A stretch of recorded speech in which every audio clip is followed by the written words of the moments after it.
안녕하세요. 아름다운 공간에서 하나님이 지으신 이 창조 세계 모두 좋아라 하고 계시죠? 제가 새벽에 이곳을 와서 신안대학교 캠퍼스가 얼마나 아름다운지는 제가 느낌이 없어요. 하지만 상상하건대 이 채플 공간이 정말 아름답고 하나님의 이 창조의 은총을 느끼기에 너무 좋게 이렇게 만들어진 것 같아서 그냥 상상이 됩니다.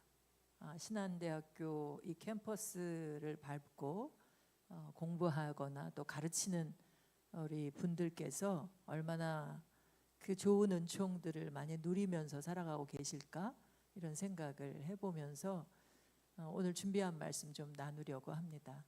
제가 이야기하는 것은 늘 그렇습니다. 혼자 이야기하지 않고요. 대화하듯이 하고 싶은데 시간은 제한되어 있어서 QR코드 보이시죠? 때때로 이 QR코드가 뒤에도 나오겠지만 먼저 스캔을 해두시면 질문이 나왔을 때 그냥 얘기를 들으면서 답변을 해두시면 이곳에 계신 분들의 생각이 어떠한지 저만 보는 게 아니라 다 보이시잖아요. 이곳 계신 모든 분들이 어떤 생각과 어떤 마음으로 예배를 드리고 계신지, 어떻게 살아가고 계신지, 어떻게 신앙을 고백하고 계신지를 함께 느낄 수 있겠습니다. 제가 온 곳은 서울이에요. 아까 강성종 총장님께서 온실가스 배출의 그 건물 에너지에서의 비중을 68.7% 언급하실 때 서울을 예로 드셨거든요. 컬럼 1분 컬럼 다 보셨죠? 여기는 서울이 아니죠. 의정부는 어떻습니까? 낮아요. 구체적인 근거가 있으십니까? 여기 탄소중립센터도 신안대학교 안에 있는데 얼마나 구체적으로 탄소중립과 ESG 활동을 하고 계신지 하는 부분이 궁금해지는 대목입니다. 총장님께서 이런 근거 있는 데이터들을 가지고 전체를 리드해 나가시게 된다 그러면 실질적인 성과를 내가실 수 있지 않을까 하는 생각이 들거든요. 안타깝게도 화석연료 그 감축의 로드맵 없이 기후변화 협약 당사국 총회가 끝나지 않았습니까? 절망스러운 합의이기는 하지만 30년 동안 이 총회를 열어왔는데 우리가 야기해 놓은 문제를 해결할 수 있는 합의가 도대체 나오지 않고 있는데요. 신안대학교가 모델이 돼서 대학교 자체가 탄소 중립을 이룬다면 가능하다라고 하는 걸 보여준다면 믿음으로 이 하나님의 어떤 그 역사하심을 우리나라만이 의정부시만이 아니라 대한민국에 그리고 전 세계로 드러낼 수 있는 그런 영광을 드러내는 자리가 될 수 있지 않을까 이런 생각을 해봅니다. 이 이야기를 지금 이 장면에서 드리는 이유는 저희 기독교 환경교육센터 살림은 앞자리에 기독교가 있어서 신앙의 언어로 이 문제를 풀어가기는 하지만 신앙 안에서만 하는 게 아니라 우리 신앙은 삶, 사회 전반을 다 포괄합니다. 그래서 시민사회하고도 그리고 지자체와고도 협력해 제가 녹색서울시민위원회 위원으로 함께 활동을 하고 있거든요. 구체적으로 어떻게 이 일들을 이루어갈 수 있는지를 같이 협업하고 교회가 협력해서 그 목표한 바를 이룰 수 있도록 함께 촉진해내는 역할을 같이 하고 있습니다. 실제적으로 전 세계의 정치인들과 과학자들이 이 온실가스 감축의 목표를 갖고 있지만 종교인들에게 기독교인들을 비롯해서 종교인들에게 공개 서한을 보냈습니다. 이 기후 문제는 종교인들이 앞서서 해주지 않으면 문제 해결이 어렵다. 협력해 달라고 하는 공개 서한을 보냈는데요. 보낸 이유는 이 문제를 해결하는 키를 갖고 있는 곳이 어디냐면 사람들의 마음과 태도거든요. 정치도 경제도. 국제회의를 여는 그 장소에도 애당초부터 미국은 참여를 하지 않았고요. 참여하지 않았지만 우리가 포기할 수 없기에 그 긴 시간 동안 회의를 했지만 마음과 태도가 서로 연결되지 않아서 합의를 이끌어내지 못했습니다. 그래서 저희 살림은 그런 마음과 태도가 바뀜으로써 서로 연결돼서 문제를 꿰뚫어 보며 그 문제 해결을 위한 리더들을 키워내는 환경 선교사를 양성하고 있고, 이 프로그램은 환경부의 우수환경교육 프로그램으로 지정된 프로그램이어서 바라기는 신한대학교 안에서도 2,500명의 선교사를 5,000명인가요? 선교사를 파송하는 꿈을 갖고 계신데, 그 안에 상당 부분은 이 땅에 신음하고 있는 이 창조 세계를 향해서 파송되는 그런 선교사로 훈련되었으면 참 좋겠다는 이런 생각을 해봅니다. 이런 일을 하는 데 있어서 가장 기본이 되는 출발점은 저는 하나님이 태초에 만드신 이 창조 세계를 바라보는 곳에서부터 시작해야 한다고 생각합니다. 신한대학교 캠퍼스가 아름다우신가요? 좋으신가요? 하나님이 감격하셨던 그 마음 그대로 참 좋다는 그 마음이 드시나요? 이때 이제 이렇게 답변을 하면 이게 드러나거든요. 좋다 하는지, 예, 그런 것 같습니다라고 답변하실 수도 있고, 아니요, 별로 그러지 않은 것 같습니다라고 답변할 수도 있거든요. 여러분들, 지구와 친밀하게, 창조 세계로서의 이 지구와 친밀하게 지낸 경험들이 있으세요? 얼마나 친하게 지내고 계세요? 하늘은 하루에 한 번 정도는 바라보시나요? 하늘나는 새를 보라고 하셨는데, 그 새를 바라보며 내 마음에 어떤 마음이 올라오는지 알아채며 살아가고 계신지 모르겠습니다. 아니오라고 답변하신 분도 있으세요. 안타까운 거죠. 우리의 삶이, 분주함이, 아까 총장님께서 바벨탑 이야기를 하셨는데, 우리는 끝없이 수직적으로 성장하는 그것을 쫓고 있을 뿐, 하나님이 창조하신 이 창조 세계가 모두가 연결되어 서로 좋아하고 상생하는 일들을 해가는 것을 실제 삶에서 살아내고 있지 못하다고 하는 생각들이 좀 듭니다. 제가 이 질문을 먼저 드렸던 것은, 하나님이 이 창조 세계를 지으시면서 그곳에 당신의 능력과 신성을 두셨기 때문이거든요. 우리는 그것을 통해서 하나님의 뜻을 발견하고, 그것을 통해서 그가 우리에게 심어두신 그 뜻을 이룰 수 있는 능력도 우리도 발휘할 수 있는데, 알아채지 못하고 우리 안에 있는 그 능력과 그 하나님이 우리에게 주신 그 능력과 지혜를 발휘하지 못하고 살아감으로 인해서 결국은 지금의 이런 위기를 초래하지 않았나 하는 생각을 저는 해봅니다. 여러분들도 참 아름다웠던 그 순간들을 기억하실 것입니다. 어떤 분은 그걸 기억하지 못하고 있는 분들도 있으실 거고, 우리 총장님은 몽골에서 사고를 당하셨다고 방금 전에 들었는데요. 몽골에 저도 다녀온 적이 있어요. 오로라를 보고 왔었는데, 여러분들은 어떤 자연을 보고 감격했던 그 경험이 있으신가요? 그 감격함이 평생을 살아가게 하는 힘이 되기도 하거든요. 그런데 오래전 그 기억으로만 평생을 살아가는 게 아니라, 날마다 매 순간 지으신 이 창조 세계를 통해서 감격하며 그 힘으로, 그 기운으로 살아갈 수 있으면 정말 좋겠다라고 저는 생각을 하고 있습니다. 우리나라의 사계절, 이미 사계절이 사라진 듯한 안타까움들을 갖고 살아가고 있지만, 여전히 남아있는 우리가 누리고 있는 은총이기도 하고요. 이 사진은 50년 전에 나사를 통해서 찍은 사진인데요. 멀리 우주에 나아가서 달을 통해서 달 아래서 지구가 떠오르는 것을 촬영한 겁니다. 감격스러운 장면이잖아요. 날마다 여러분들 지구 바라보면서 살아가고 계시죠? 동해바다 가서 일출을 보면서 감격하고, 일몰을 보고 감격하고,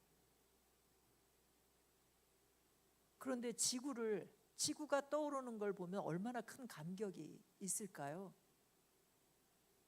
저는 본 적은 없는 장면이긴 하지만 상상이 되는 그런 아름다운 순간이었다라고 생각이 듭니다. 이렇게 멀리서 바라보는 광경의 아름다움만이 아니라 저희가 아주 미세한 부분으로도 그 아름다움을 볼 수 있거든요. 이건 무슨 사진일까요? 이 사진은 물방울이 얼어있는 사진입니다. 너무 아름답지 않으세요? 하나님이 지으신 세계는 너무나도 아름답습니다. 작은 생명 하나도 이렇게 큰 아름다움을 우리에게 보여주고 있습니다. 이거는 뭘까요? 우리 벌레 하면 끔찍하게 여기고 징그럽게 여기고 하나님이 지으신 한 생명인데 그걸 보고 아름답다 하지 못하고 소스라치게 놀라며 밟아 죽일 생각을 더 먼저 하거든요. 제가 아이들하고 생태교실을 하면 풀꽃 교실, 나무 교실 이렇게 하다가 곤충 교실 하면 안 오는 아이들이 있어요. 징그럽다 이렇게 생각을 하는데요. 함께 살아가는 이 생명들을 온전히 나의 친구로 동료로 바라볼 수 있는 눈이 참 있으면 좋겠는데 이 생명은 지금 나팔벌레예요. 미세한 현미경으로 바라봤을 때 이런 아름다움을 보여주고 있습니다. 얘는 뭘까요? 한 20점의 아름다운 지구의 모습을 촬영한 사진전이 있었는데 그중에 1등한 겁니다. 대상을 받은 사진인데요. 거북이 배아의 사진이에요. 너무나도 놀랍지 않으세요? 너무나도 아름답죠. 여러분 한 사람 한 사람도 이렇게 아름다움들을 다 간직하고 있습니다. 그렇기에 하나님은 지으시고 좋다 좋다 좋다 좋다 좋다 그리고 사람을 만드시고는 어떻게 하셨죠? 아니요. 사람을 만드시고는 먼저 하신 일이 있으세요. 사람을 만드시고는 좋다 안 하셨습니다. 그 모든 것을 보시니 심히 좋았더라 하셨어요. 사람은 특별합니다. 사람은 그 지으신 모든 존재 안에 같이 좋아하며 있을 때 어쩌면 우리에게 특별하게 맡기신 선물로 이 지구를 우리가 누릴 수 있는 것으로 부족함 없이 충분히 누릴 수 있는 것으로 주시기도 하셨지만 우리가 그 좋은 것을 오늘 우리가 함께 읽은 말씀처럼 좋으니까 지키고 돌보라고 하시는 그런 당부의 말씀을 주신 거라 생각이 듭니다. 여러분들 다 경험 있지 않으세요? 아니 자녀들을 키우셨다면 아이들이 뭔가 자기가 좋은 걸 하나 발견하면 어떻게 합니까? 지키려고 했어요. 이유가 없습니다. 그냥 좋으니까 지켜요. 이유가 없어요. 엄마가 그냥 좋으니까 그냥 엄마가 옆에 있어야 돼요. 엄마가 안 보이면 울음을 터뜨립니다. 아빠도 좋아서 그럽니다. 그저 좋은 거예요. 여러분들이 아까 아름답다, 좋다 하셨는데 그 한 생명 한 생명들의 아름다움에 감격하셨다면 좋다 인정하고 그것을 지키고 돌보는 건 그냥 지극히 당연한 건데 하나님이 확인하신 말씀이 창세기 2장 15절의 말씀 아닐까 싶습니다. 특별히 이 지구를 보면요 너무 놀라워요. 지구와 태양의 거리가 조금만 가까웠다면 아니 조금만 더 멀었다면 어떤 일이 벌어질지 상상하시지요? 조금만 더 가깝고 멀면 타거나 얼어붙는 일들이 생기게 되죠. 지금처럼 이 아름다운 생명들이 살 수 없는 환경으로 변해버리게 될 겁니다. 또 이 지구상에 가장 많은 물, 이 물이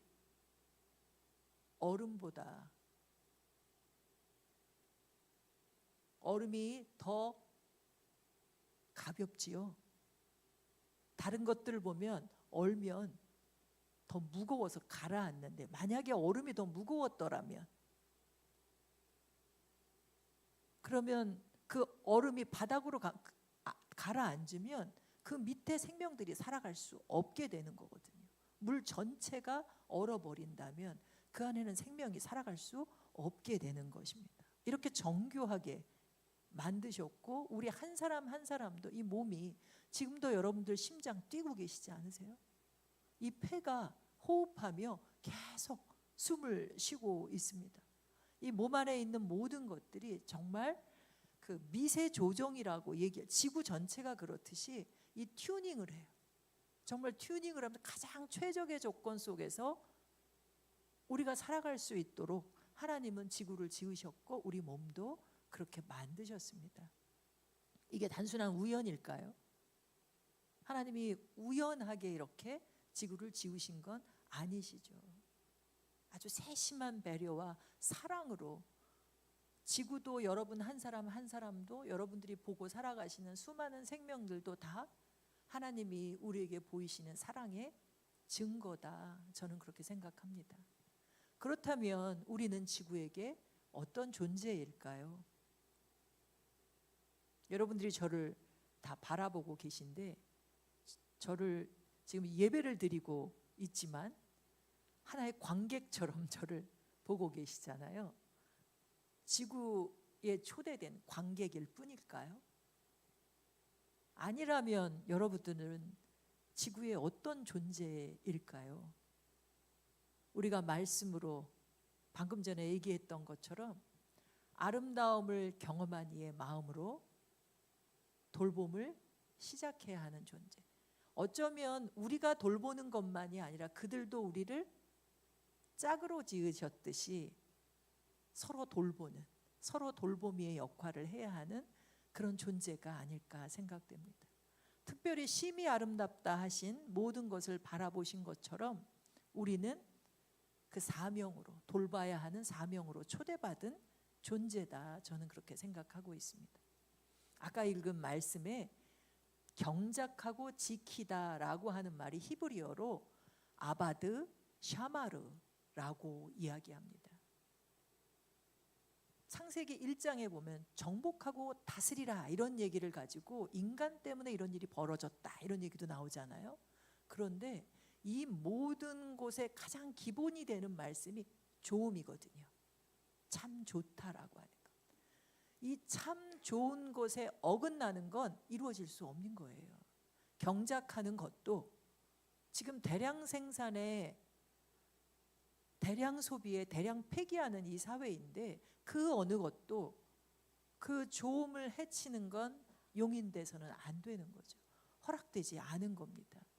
여기서 얘기하는 아바드는 더군다나 그 뜻이 섬기다라고 하는 뜻이 있다고 하는 겁니다. 서비스. 우리가 이 모든 창조 세계를 섬겨야 하는 섬김이와 돌보미의 역할을 해야 하는 거죠. 이 샤마르가 그 뜻을 더 분명하게 얘기하는데 돌보다, 지키다 라고 하는 파수꾼의 역할을 해야 하는 것이 이 안에 담겨 있습니다. 이번 총회에서도 합의를 못했지만 2015년 파리 협약이 체결됐을 때에 프란체스코 교황이 그 이후로 찬미 받으소서라고 하는 회칙을 발표했거든요. 거기서는 지금의 돌봄이랑 지킴이라고 하는 선을 넘어서 이런 얘기를 했어요. 우리 모두의 공동의 집, 모든 존재들은 형제와 자매다라고 얘기해요. 별도 달도 나의 누이요 형제라고 하는 이야기들을 하고 있거든요. 여러분들 가운데 시인이 있으신가요? 아까 아름답게 찬양을 부르신데 이 예술가들에게는 은유가 있잖아요. 형제로 봅니다. 사랑으로 그들을 바라보며 볼 때 이 예술이 그 안에서 탄생하는데 여러분도 그렇게 하실 수 있다면 그렇다면 누군가 의무감을 줘서가 아니라 분명하게 이 자발적으로 이 책임이 우러날 수 있고 그걸 수행할 수 있다고 생각합니다. 그런데 우리 인류는 그러지 못했죠. 그 책임을 다하지 못했습니다. 여기 표지들은 전 세계가 채택한 우리 인류의 책임을 제1목적으로 밝힌 종합보고서예요. 기후변화에 관한 정부 간 협의체가 6번에 걸쳐서 종합보고서를 냈거든요. IPCC죠. 22년에 6번째 보고서가 나왔고 첫 보고서가 90년에 나왔는데요. 바로 지금의 지구온난화, 기후변화, 기후위기, 기후붕괴를 감지하면서 내온 보고서입니다. 첫 보고서 90년에 나올 때 인간의 책임이, 인간이 미친 영향이 한 33%는 된다고 밝혔습니다. 과학자들의 보고서예요. 근거를 가지고 얘기하는 거거든요. 추측이 아닙니다. 지금은 그냥 육감으로도 위기다라고 느낄 정도로 심각하지만 그때는 그렇지 않았음에도 불구하고 33%였는데 무시했죠. 절반쯤은 돼야 이게 위험하다 생각을 했을런지 33%는 무시했습니다. 여기 계신 분들이 90년 초에 어떻게 지냈었는지, 어떤 뉴스가 나왔는지를 생각하면 아시겠죠. 무시했습니다. 2000년대 들어서 3차 보고서가 나왔는데 66%가 넘었지만 포기하기 싫어서, 누리고 있는 풍요와 편리함을 포기할 수 없어서 그대로 또 그대로 살아왔습니다. 그리고 2007년 4차 보고서, 2013년 5차 보고서 때 90%, 95%를 밝혔지만 여전히 변하지 않았습니다. 안타까운 건 우리 경험, 3년간의 경험이 있잖아요. 이성적인 사고를 하지 못하는 아주 작은 생명 바이러스 하나가 코로나라고 하는 것이 우리에게 경고했죠. 어떻게 보면 하나님이 그 작은 것을 통해서 우리를 깨우치고 살 수 있도록 기회를 허락하신 건데 우리는 3년 동안 시간을 허비했습니다. 너무 빠르게 달려가고 있고 너무 많은 것을 욕심내고 있으니 이제는 멈추라고 얘기했지만 3년 동안 잠깐 조심하는 듯 하더니 이내 더 많은 것을 소유하고 더 빠르게 더 많은 것을 더 성장하려고 노력해 왔습니다. 지금 현재 그게 우리의 모습이 아닐까 생각이 됩니다. 그러다 보니 2002년 이 종합보고서가 나왔을 때 제1실무, 3실무그룹 보고서까지 있거든요. 1실무그룹 보고서가 21년 8월에 나왔습니다. 그때 밝힌 게 99% 이상이에요. 우리의 책임이 그렇게 크다고 얘기하는데도 우리는 여전히, 우리나라를 예로 들면 올해 컵 30차 총회 때 우리 감축 목표를 가지고 갔어요. 파리 기후협약 이후로는 잘 사는 나라만이 아니라 190여 개 국가가 다 자기 목표를 가져요. 신한대학교는 얼마나 지금 목표를 가지고 움직이고 계신지 모르겠습니다. 목표가 분명해야 되거든요. 그런데 우리나라가 2015년에 제시했던 것도 턱없이 우리의 책임에 부족한 목표를 제시했죠. 그럼에도 불구하고 우리나라의 탄소중립위원회가 만들어지고 전략을 세운 거는 22년에 와서입니다. 그러다 보니 청소년들이 기후 소송을 하고 그들의 행복 추구권을, 건강권을 보장해 주지 않는다고 이건 위헌이다, 헌법이 위헌이다 라고 소송을 걸고 승소하지 않았나요? 이걸 봤을 때 우리가 좀 더 책임 있는, 이곳에는 다 지금 책임이 있는 기성세들만 모여 있거든요. 여러분들이 가르치고 이곳에서 머무르며 공부하고 있는, 더구나 제3세계에서 온 학생들은 더구나 책임이 별로 없거든요. 그들에 대한 미안한 마음으로 변화를 이제는 해야 할 때가 아닌가 이런 생각이 듭니다. 제가 이 질문을 놓는 이유는 얼마나 심각한지 질문하면 모두가 다 심각하다고 답변해요. 지금도 당장은 아니지만 위기로 가고 있다고 하고 대부분은 위기다, 특단의 조치가 필요하다 이렇게 답변해요.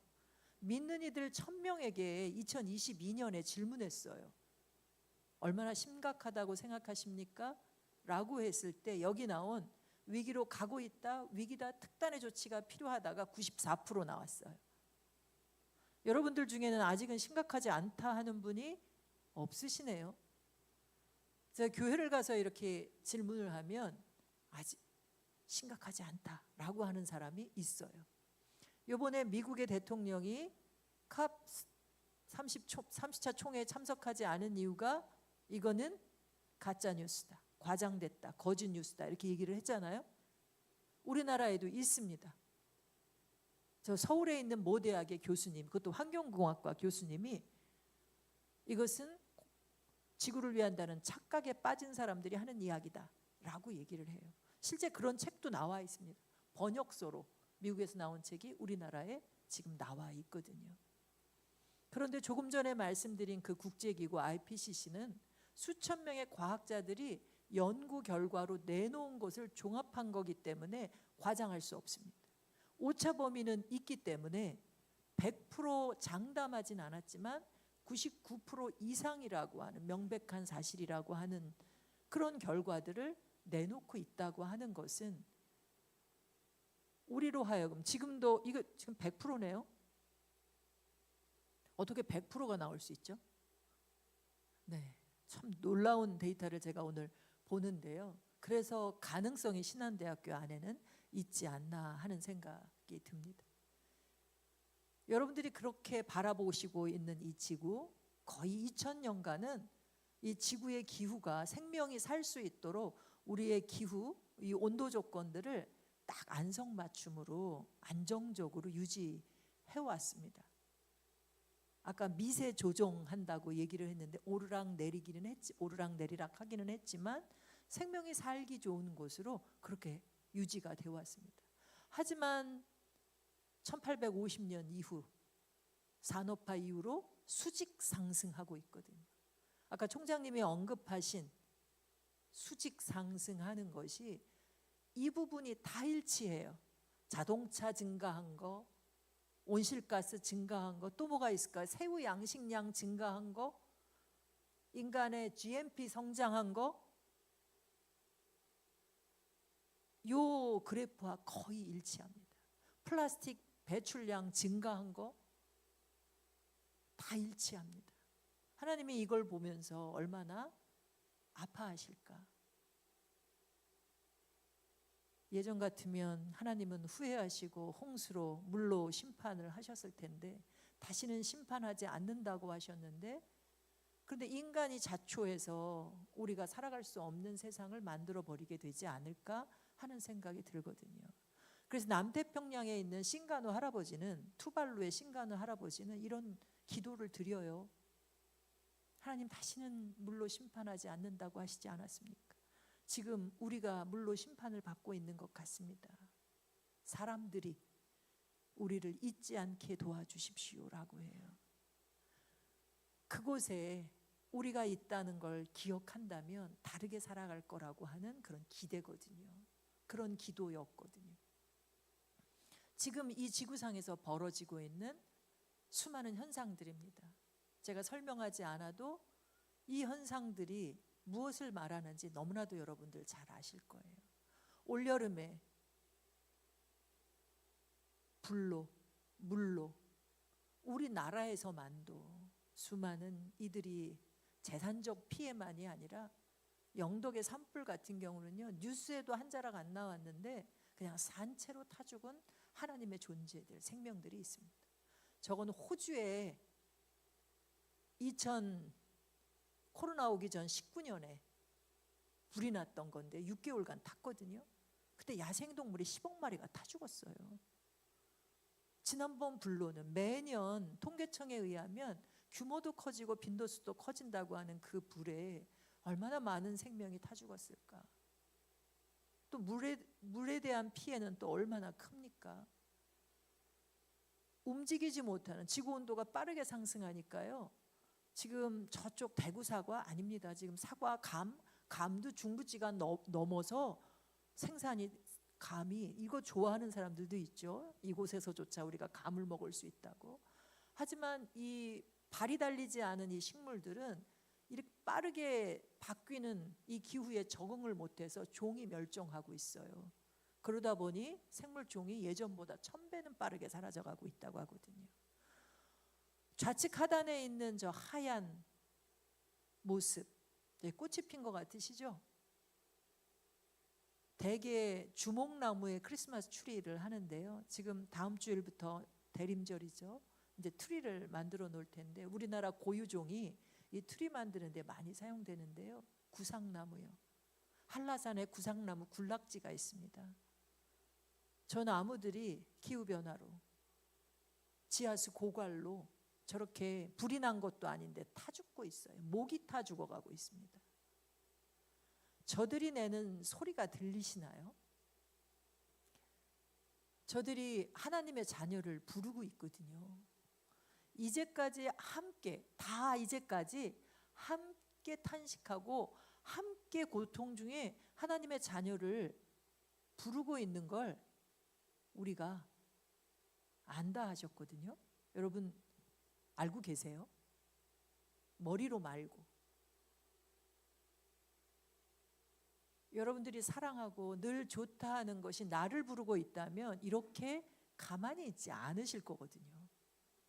방 안에 코끼리 사진을 한번 보시면 저 벽으로 코끼리가 치고 들어왔는데 사람들은 카메라를 든 언론인조차도 다른 벽을 찍고 있어요. 만약에 지금 상황이면 도망치겠죠. 도망을 치더라도 코끼리를 봐야 도망칠 방향을 보거든요. 우리는 보지 않고 있습니다. 근데 지금은 보지 않을 수 없는 정말 임계점에 이르는 그런 상황에 왔는데도 불구하고 우리는 여전히 아닐 거야, 괜찮을 거야, 나 때는 괜찮을 거야 이러고 살아가고 있다는 거거든요. 이 신음하는 피조물들이 우리를 기다리는 이유는 하나님의 자녀가 누릴 영광의 자유를 그들도 누리고 싶어서 거든요. 그저 고통 조금 덜기 위해서가 아니라 함께 주신 그 자유를 누리기 위해서라고 성경에 쓰여 있는데 우리는 그래야 우리 모두가 산다는 걸 망각하고 있습니다. 분명히 지키고 돌보라고 하는 그 순간은 좋으니까, 그게 네가 사는 길이니까 라고 하셨는데도 불구하고 우리는 그러지 못했습니다. 그런데 심리학자들의 얘기를 들으니까 겁이 나면요, 정말 두려우면요 그냥 무시하게 된대요. 어쩌면 우리 안에 깊은 두려움이 있는지도 모르겠어요. 아니 정말 그 무기력함에 빠져 있는지도 모르겠어요. 애써 봤는데 안 돼, 해도 소용이 없어, 이미 틀렸대, 해도 소용이 없대라고 얘기하는 이들이 있기 때문에 우리가 상당한 긴장 가운데 있지 않나 하는 생각이 듭니다. 제가 앞 시간을 많이 이용해서 뒤를 빠르게 가야 할 텐데요. 한번 목록을 한번 보세요. 여기서 목록이 잘 안 보이면 스마트폰에서 보시면 더 분명한 글씨로 보일 텐데요. 내가 하나님이 분명히 누리라고 주신 것 중에 누리지 못하고 있는 걸 목록화해 볼 필요가 있습니다. 내가 다 누려야 할 것인데 누리지 못하고 있는 게 어떤 것일까? 많은 사람들이 꼽는데 계절, 특별히 가장 기본적으로 우리가 너무 흔해서 고마운 줄 몰랐던 공기, 물, 새끼, 밥, 정말 필수적인 기본 요소인데 고마운 줄 몰랐죠. 하찮게 여겼죠. 이게 기후 문제로 심각하게 우리에게 위기로 다가오고 있는 것들이거든요. 아주 골고루 나오고 있네요. 그 비중이. 학교 안에 교직원들과 학생들이 이 위기를 가장 심각한 걸 뭘로 보고 있는지 한번 살펴보는 것도 좋고요. 아까 제가 위기냐 위기가 아니냐라고 하는 것도 한 사람 한 사람의 의식이 지금 어디에 머물러 있는지를 살펴본다면 그러면 출발점을 다시 세울 수 있고 함께 가는 길을 낼 수 있다고 저는 생각해서 이런 말씀을 좀 드렸습니다. 그리고 이런 가운데 하나님이 태초에 우리에게 주신 질문이 두 가지가 있는데, 하나는 먹지 말라고 한, 정령 죽을 것이라고 한 선악과를 먹었을 때 내가 어디 있느냐라고 하는 걸 물으셨거든요. 그 물음에 온전히 답변했다면 그러면 인류의 역사가 이렇게 흘러오지 않았을 수 있어요. 그런데 그 아담이 마치 30차 총회에 이르기까지 계속 서로 책임을 전가하고 있는 것처럼 그 당시도 그런 책임 전가를 했기 때문에 지금 인류가 원죄로 여기까지 오게 된 게 아닌가 생각이 드는데요. 답변을 한번 생각해 보세요. 어떤 답변이었을까요? 잘못했습니다라고 무릎 꿇지 않고요. 하와가 뱀이 먹게 했다는 걸 넘어서 하나님 당신이 내게 짝지어준 하와가 먹게 했다고 했습니다. 하나님 탓까지 돌렸습니다. 당신이 지으신 이 참 아름다운 이 지구를 감사할 줄 모르고 제대로 누리지도 못하는 가운데 이렇게 위기를 초래했고요. 또 하나 가인과 아벨 얘기입니다. 내 아우가 어디 있느냐, 동생을 죽인 가인에게 내 아우가 어디 있느냐라고 하는 질문을 했을 때 내가 아우를 지키는 자냐라고 답변했습니다. 분명히 지키고 돌보는 라고 하는 사명을 주셨는데 그러지 못했는데요. 만약에 그 질문이 지금 우리 오늘날의 질문으로 다시 온다면 내가 돌봐야 할 아우, 이웃은 누구일까 살펴보는 것도 필요하다고 생각이 듭니다. 여기에 목록에 보면 저들도 내가 돌봐야 할 이웃이구나 라고 하는 항목들이 보이게 될 텐데요. 인간 아닌 이들도 이 안에 포함되어 있습니다. 길고양이들, 들새들, 그리고 26년이면 석탄발전소, 화력발전소 문을 닫게 될 텐데요. 직장을 잃는 그들, 국가의 에너지를 생산하는 그 기간산업에 있는 이들이 직장을 잃는데 본인의 직장은 본인이 알아서 해야지가 아니라 그들도 우리가 돌봐야 할, 함께 살아가야 할 이들이라고 하는 고백을 할 수 있어야 하는데요. 그러려면 사회 곳곳에서 고통받고 있는 그런 하나님의 존재들을 살펴보는 일들이 있어야 하리라 생각합니다. 이 사진은 알바트로스라고 하는 새예요. 이 새가 지금 뭘 하고 있냐면 이게 어미새가 아기새에게 먹이를 주고 있는 장면인데요. 뭐가 넘어가고 있냐면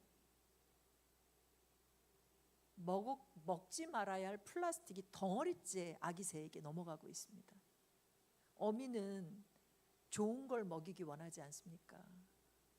그런데 뭔지 모르고 자기가 먹었던 걸 주는데 그게 이 아기 새를 죽음으로 몰아넣고 있다고 하는 겁니다. 결국 우리는 나 하나 노력한다고 되는 것이 아니라 이 시스템을, 이 사회를 바꾸지 않으면 다음 세대들이 제대로 살아갈 수 없게 하는 일들이 된다고 하는 것이지요. 결국 이 땅에서 가장 예수님이 오신 자리도 그랬던 것처럼 사람이 태어난 자리도 아니고 말이 태어나는 자리로 오시지 않았습니까? 그 자리를 기억하고 이 기후위기 시대에 가장 고통받는 이들이 누구인지를 살피는 일을 12월 이 대림절 기간 동안에 한번 둘러봐 주시면 참 좋겠다 싶습니다.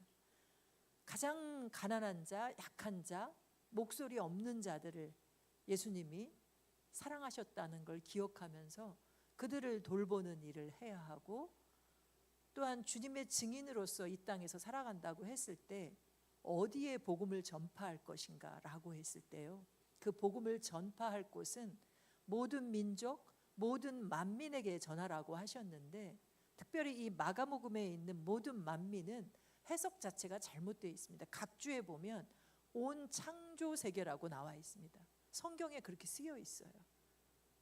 조금 전에 본 알바트로스 새, 아기 새에게까지도, 길고양이와 들새에까지도, 그리고 이 땅에 와 있는 정말 가난한 나라의 사람들까지도, 우리의 선교지에서 고통 중에 있는 그들에게까지도 이 창조 세계의 메시지를, 아름다움을 같이 이야기하고 지킬 수 있는 일들을 해야 하리라 생각합니다.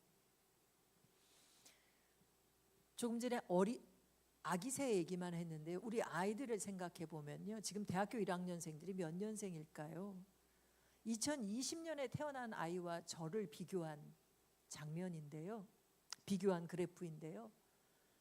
우리가 가장 두렵게 느끼는 폭염.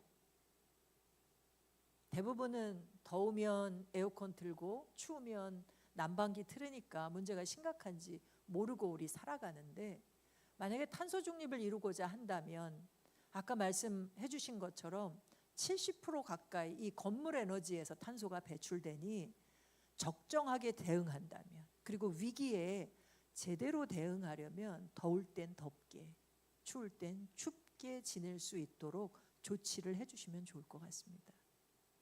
왜냐하면 이 2020년 이후에 태어난 아이들은 이게 2015년 데이터인가 그럴 텐데요, 7배나 겪게 된대요.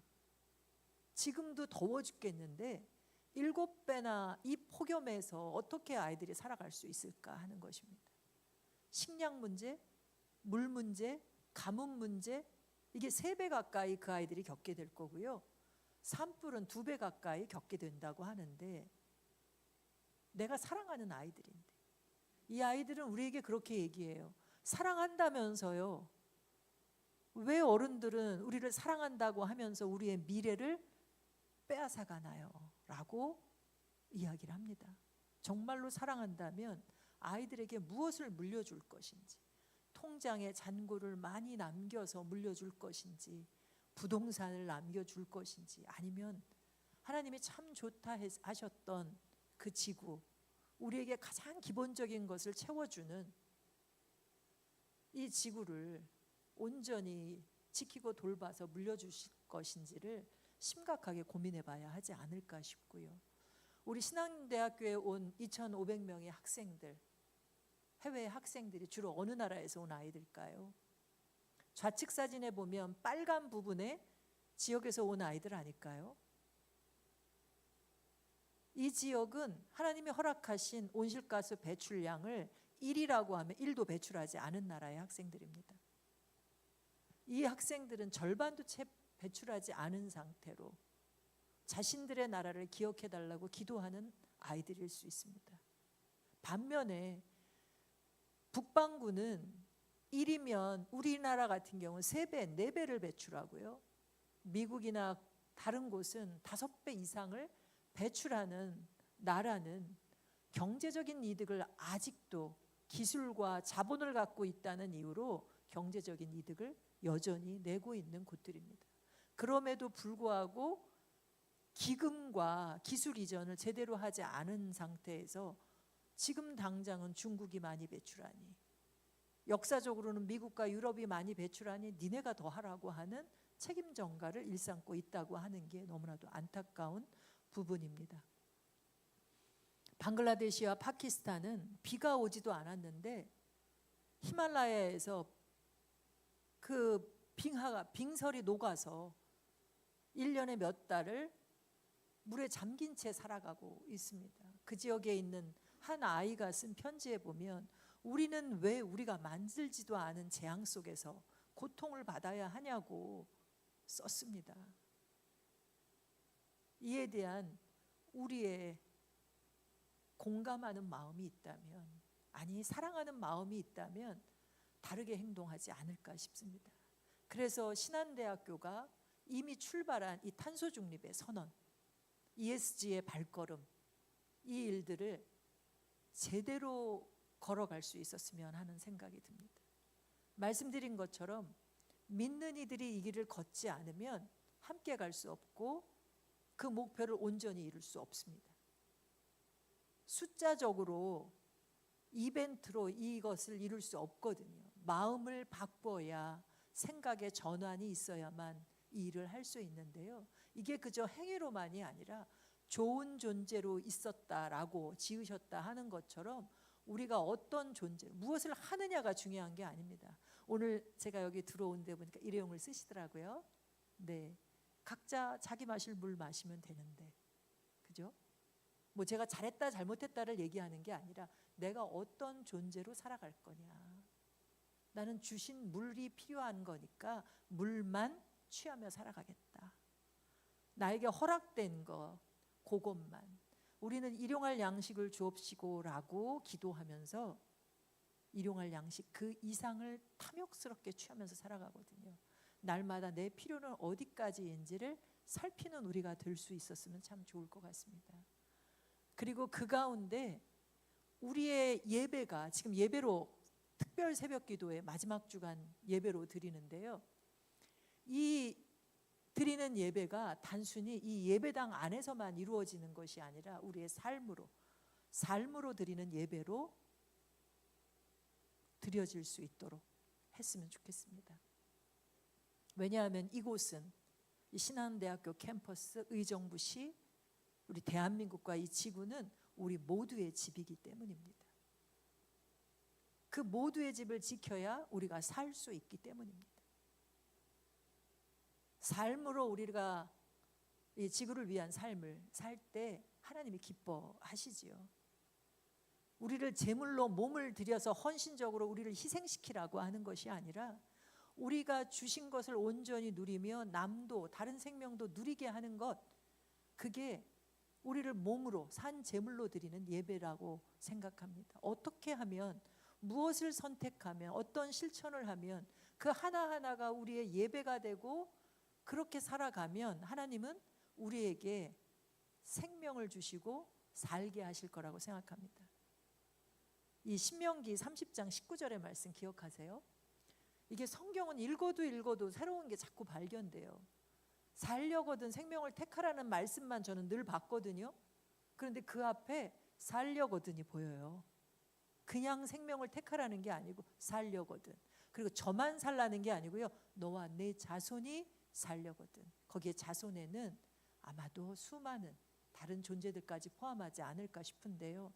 여러분, 다음 주에 제가 내일 뵙기 전까지 하루 종일 24시간 동안 자는 것도, 먹는 것도, 누구랑 교제하는 것도, 가르치는 것도, 공부하는 것도 어떻게 하는 게 생명을 선택하는 걸까 한 번쯤 생각해 봐 주시면 좋겠습니다. 무엇을 먹는 게, 얼만큼 먹는 게, 학교는 어떻게 오는 게